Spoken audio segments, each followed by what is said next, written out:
11th fourth semester paper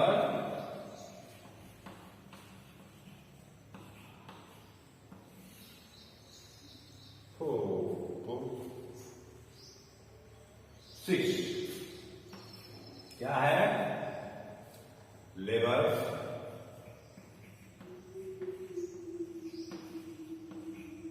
and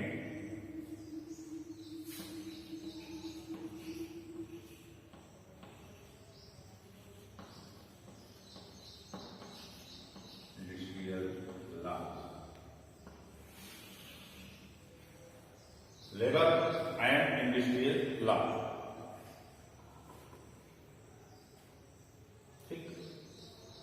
अब ये labour और इंडस्ट्रियल लॉ बनाने की आवश्यकता क्यों हुई? देखिए भाई, सीधी और सरल भाषा में इस समय मशीनीकरण का युग चल रहा है, ठीक ना? मशीनीकरण का युग चल रहा है। पहले आप गांव में देखते रहे होंगे कि गांव में तमाम चीजें गांव वाले बनाते थे।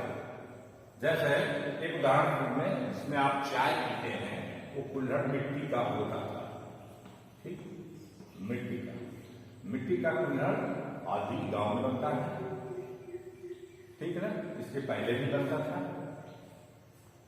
अब धीरे धीरे ये कुल्हड़ बनना बंद हो रहा है। अब औद्योगिकीकरण के अंतर्गत मशीन से आपको कुल्हड़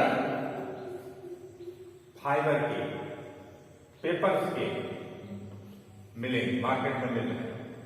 अब इससे जो मिट्टी का जो कुल्हड़ बन रहा था वो उसका बनना प्रभावित हो गया। तो गांव में जो लोग मिट्टी का कुल्हड़ बना करके अपनी जीविका चलाते थे, उनका धंधा धीरे धीरे समाप्त की ओर चला गया, समाप्त हो ही गया। अब बड़े बड़े कंपनियां बड़ी बड़ी मशीनें लगा रही हैं जो कुल्हड़ का निर्माण कर रही हैं। और उस मशीनों को चलाने वाला कौन व्यक्ति है? कर्मकार। मशीनों को कौन चलाता है? कर्मकार। मशीन और वो फैक्ट्री और पूरा वो संस्था किसका होता है? वो मालिक, स्वामी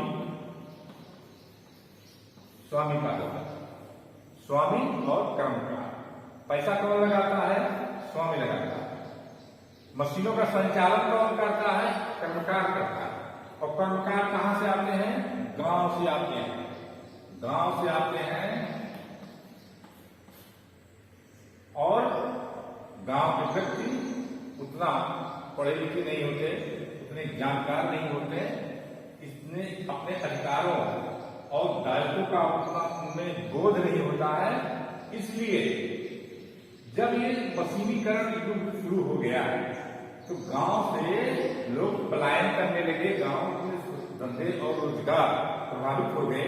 कोई रोजगार धंधा आज के युग में आप सफर कर रहे होंगे, गांव में कोई धंधा रोजगार अब शेष नहीं रहा।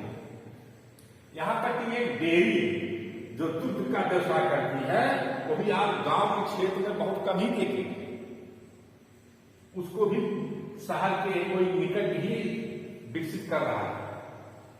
तो उससे ये हो गया कि जो गांव का आदमी था वो बेरोजगार हो गया, उसके धंधा रोजगार की कमी हो गई। वो शहर की तरफ पलायन करने लगा।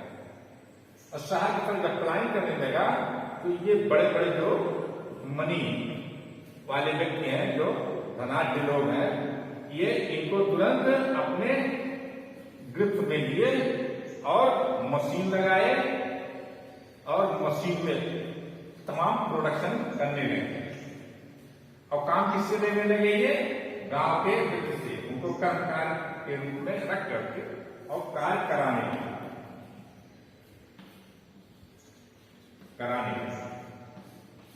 पहले स्वामी और कर्मकार के बीच बहुत ही अजीबो गरीब रिश्ता, कोई मामूली रिश्ता था ही नहीं। बड़ी स्थिति दयनीय थी। कम से कम इन लोगों का उद्देश्य क्या था? स्वामी लोग थे जो धनाढ़ पर्सन थे, उनका उद्देश्य ज्यादा से ज्यादा पैसा कमाना और कम से कम खर्च करना, ज्यादा से ज्यादा आमदनी करना और कम से कम खर्चा करना। ये जो है, ये जो कर्मकारों को वेजेस, मजदूरी या वेतन बहुत ही कम दिया करते थे और तमाम ऐसी मशीनों में उनको और काम के जो घंटे हैं उसका कोई निश्चित नहीं था। अत्यधिक काम दिया जाता था, अत्यधिक कार्य उनसे कराया जाता था। अत्यधिक कार्य इसलिए कराया जाता था कि जिससे ज्यादा ज्यादा प्रोडक्शन हो और ज्यादा ज्यादा आमदनी और खर्चा कम से कम में। इसलिए दूसरी बात, कई मशीनों में कर्मकार दुर्घटनाग्रस्त होकर के डिसेबल हो जाते थे, उनके हाथ कट जाते थे, वो किसी कार्य करने के लायक नहीं रह जाते थे। तब ये स्वामी उनको दीवार करके देता, उनको निकाल देता और वो आदमी कहीं भी बेइज्जत या कहीं भी वो चीज कोई कार्य नहीं कर पाता था और वो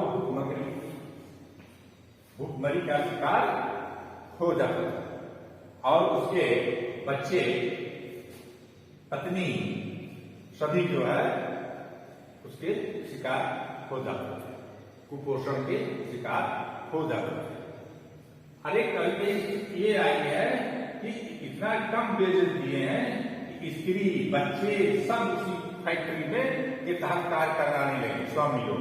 उनको ये नहीं देखा कि ये बच्चा जो है, बच्चे की उम्र भी पढ़ने और शिक्षा लेने की है, इससे भी खतरनाक मशीनों के अंतर्गत कार्य लेना उचित नहीं है। लेकिन क्योंकि उनको तो भाई धनाढ़ लोग है, पैसा कमाना है, उनको किसी मानव से मानव से क्या लेना देना है। ये इससे बड़ी विषम स्थिति समाज में और आज की स्थिति में। इसलिए ये लेबर एंड इंडस्ट्रियल लॉ का बनाने की जरूरत है। अब इनके बीच में स्वामी और कर्मकार के रूप में नहीं है।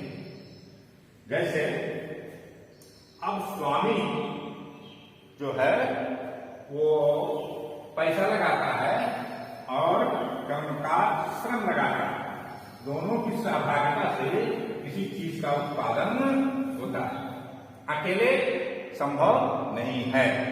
इसलिए दोनों जो है अति महत्वपूर्ण हो गए, अति महत्वपूर्ण हो गए और कोई किसी से कम नहीं आंका जाना चाहिए, किसी से कम नहीं है। अगर स्वामी है, उसके पास पैसा है तो पैसा लगा सकता है, लेकिन कर्मकार श्रम अपना दे रहा है, श्रम दे रहा है, उसके एवज में ये दे रहे हैं। तो बिना कर्मकार के कोई कारखाना, कोई फैक्ट्री चल सकती है? नहीं चल सकती है। इसीलिए दोनों का स्टेटस इक्वल, दोनों में भागीदारी है, दोनों में भागीदारी का विकास हो रहा है और काफी हद तक हो गया है। अब इस समय कोई भी नियोजित व्यक्ति को अपनी इच्छानुसार रख सकता है, लेकिन अपनी इच्छानुसार उसको निकाल नहीं सकता है। ऐसा नहीं है जब चाहे आप काम दिए तो चाहे आप उसको बिना कारण बताए निकाल दिए, ऐसा नहीं है। तो आपको पर्याप्त काम दिखाना होगा तभी आप उसको निकाल सकते हैं। इसलिए नियोजक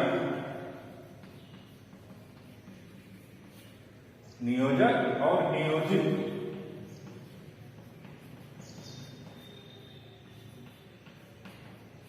के बीच जो है वो सौहार्दपूर्ण वातावरण बना रहे और किसी के साथ अन्याय न हो और नेचुरल जस्टिस का पालन हो।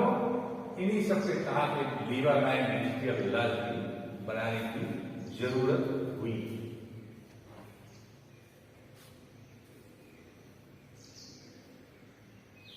अब भारत में क्या स्थिति है? इसमें यह है कि पहला यह है कि इस लेबर एंड इंडस्ट्रियल लॉ से कर्मकार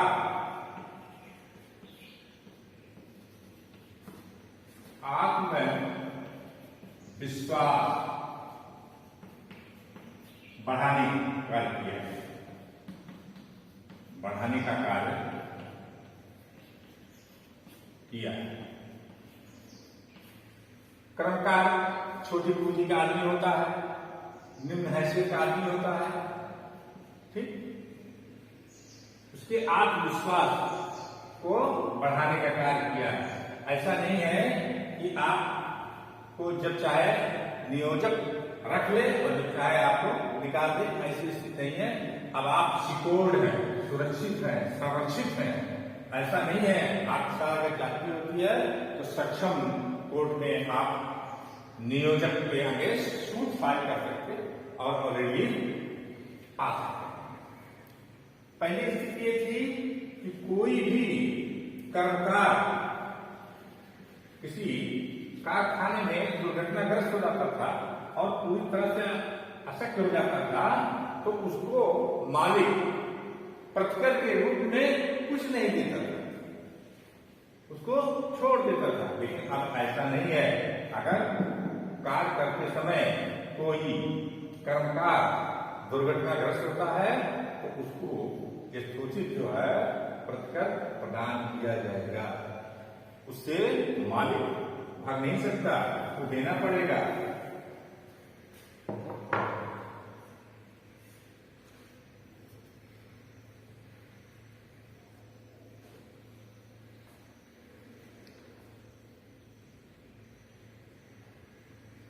दूसरा है, अगर न्याय न देने पर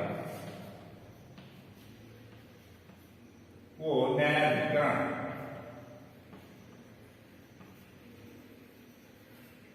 में आवेदन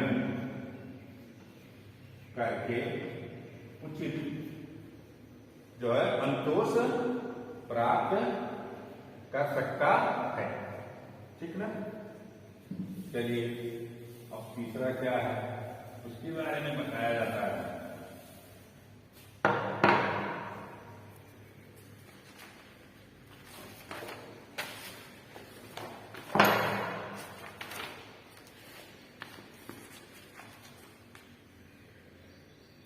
तीसरा बहुत अत्यंत महत्वपूर्ण है, आपसी समझौता। आपसी समझौता, आपसी समझौता स्वामी और कर्मकार के बीच में आपस में समझौतावादी दृष्टिकोण अपनाया जाता है, जिससे स्वामी भी खुश रहे और कर्मकार भी खुश रहे, अहित किसी का ना हो। और अगर इन दोनों में आपसी समझौता और सद्भावना बनी रहेगी तो कभी तो किसी चीज का उत्पादन होगा, तभी कोई कारखाना चलेगा, और जब उत्पादकता बढ़ेगी तो आर्थिक समृद्धि आएगी देश में, समाज में। हर व्यक्ति जो है वो समृद्ध होगा जब स्वामी और कर्मकार के बीच सौहार्द का वातावरण बना रहेगा। अगर आपस में समझौतावादी दृष्टिकोण नहीं है तो कोई भी संस्था, कोई इंस्टीट्यूट चल नहीं सकता। वो एक न एक दिन वो अपने समापन की ओर चला जाए, ठीक ना। और इसमें राज्य सरकारों ने हस्तक्षेप किया। राज्य सरकार ने हस्तक्षेप किया। क्यों किया? चूंकि भारतीय संविधान में अनुच्छेद में राज्य निदेशक तत्व है। उसमें क्या है, कोई राज्य जो है वो कल्याणकारी राज्य के रूप में विकसित किया जाएगा, किसी साथ अन्याय नहीं होना चाहिए।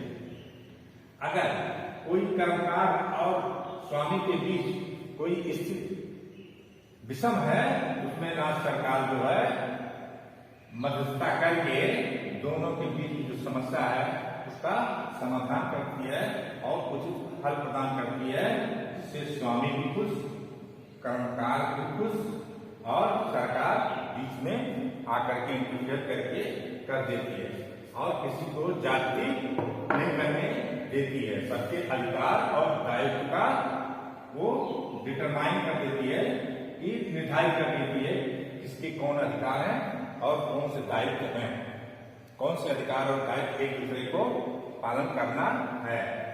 तो इस तरह से जो है कोई कमजोर अगर व्यक्ति है उसको उचित उपचार दिलाने में राज्य सरकार हस्तक्षेप करती है। पांचवा क्या है? औद्योगिक शांति, पीसफुल औद्योगिक शांति। भाई औद्योगिक में अगर शांति रहेगी, पीसफुल वातावरण बना रहेगा, तभी तो उत्पादन होगा। और शांति कब रहेगी? जब स्वामी और कर्मकार के बीच में मधुर रिश्ता, आपस का विश्वास का रिश्ता, तभी मशीनों का संचालन होगा और मशीनों से सामान की उत्पत्ति होगी, उत्पादन बढ़ेगा, उत्पादन बढ़ेगा, देश समृद्ध होगा, व्यक्ति समृद्ध होगा, समाज समृद्ध होगा और उससे रिलेटेड जितने लोग होंगे उनका जीवन यापन सुधरेगा। ठीक है, ये महत्वपूर्ण पॉइंट पांचवा। अगला पॉइंट छठा पॉइंट है नियोजक और नियोजित के बीच भागीदारी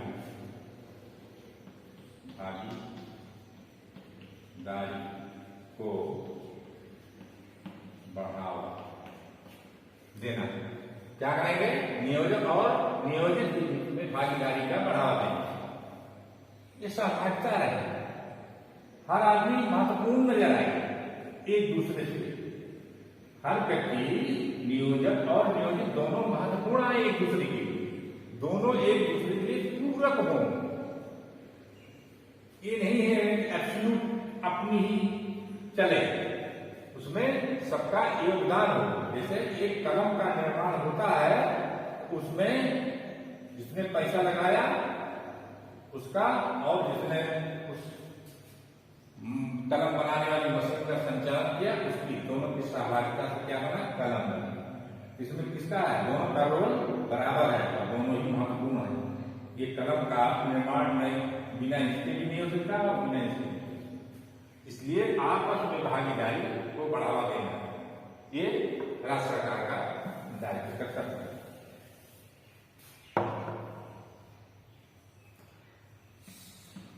दूसरा है उचित मानदंड की मजदूरी तय करना। मजदूरी मतलब किस कार्य के लिए कितना उचित मजदूरी का मानदंड होना चाहिए। जैसे बहुत कठिन दुष्कर कार्य है और उसकी उचित मजदूरी प्रॉपर नहीं है, तो जो कर्मकार है वो अपना जो धन और श्रम लगा रहा, समय लगा रहा है, उसके लगाने बाद उसके अंदर में पा क्या रहा है? कुछ नहीं पा रहा है, तो उसका जो है जीवन जो है वो कष्टकारी हो जाएगा। उसके पाल्य जो है वो विषम स्थितियों में रहेंगे, परिवार का परवरिश नहीं हो पाएगा, बच्चे कुपोषण के शिकार हो जाएंगे, शिक्षा दीक्षा स्वास्थ्य सब उनका प्रभावित हो जाएगा, कोई भी व्यक्ति की स्थिति नहीं रह जाएगी। अंत में वो व्यक्ति समाज से कटते कटते बहुत ही दयनीय स्थिति में पहुंच जाएगा। इसलिए इस कार्य के लिए कौन सा उचित मानदंड है मजदूरी का, ये जो है राज्य सरकारें तय करती है आपस में बैठ करके, नियोजक और नियोजित के बीच में। आठवां पॉइंट है उत्पादन और उत्पादकता को बढ़ावा देना। और नवा पॉइंट है विधायी विधानों का माने जो नियम है लेबर एंड इंडस्ट्रियल लॉ में जो प्रोविजन बनाए हैं उसका विधिवत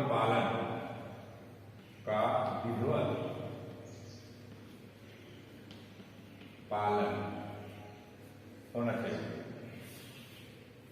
उसको करें। 10वां है कर्मकारों की स्थिति को उठाना।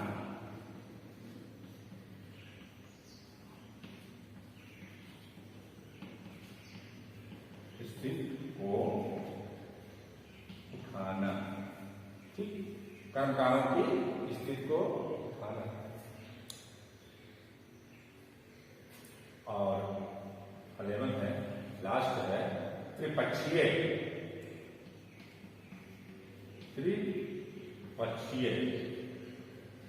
समझौता।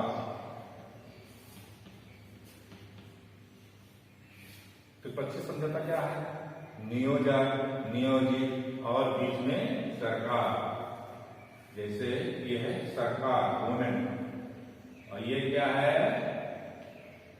ये ओनर, और ये क्या है? वो लेबर। ठीक है, ये त्रिपक्षीय जो है समझौता, ठीक।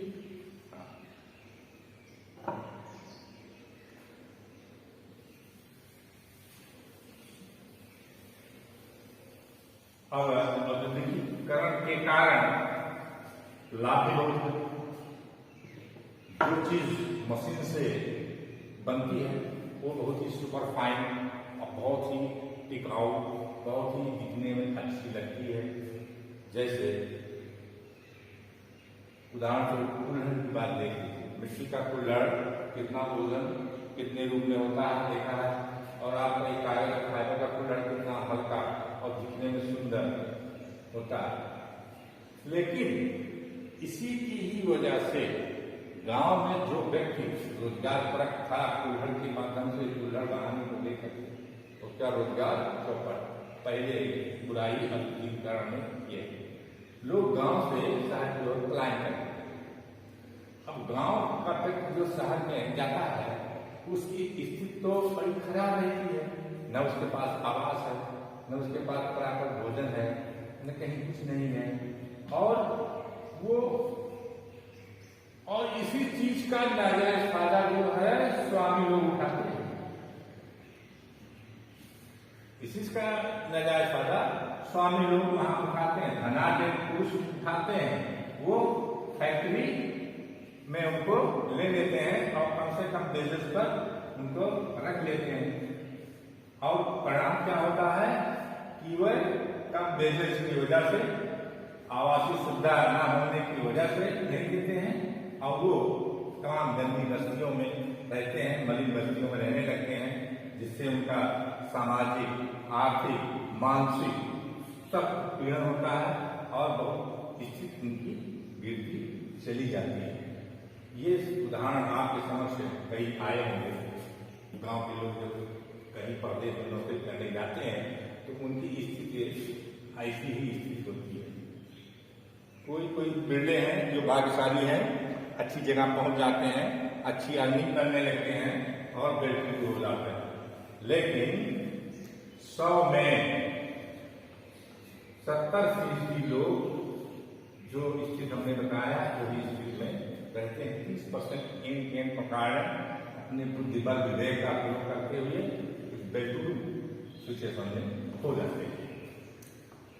ठीक है, तो ये चीज है।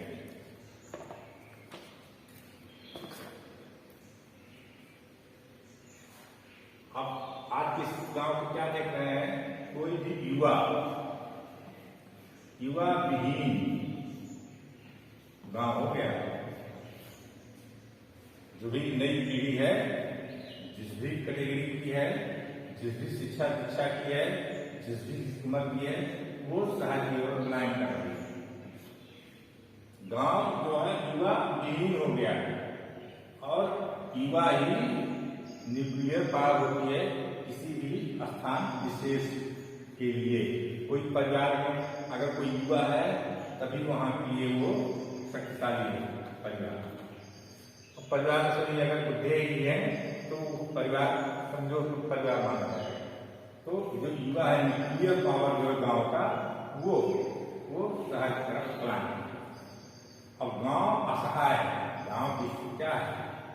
गांव की स्थिति असहाय है।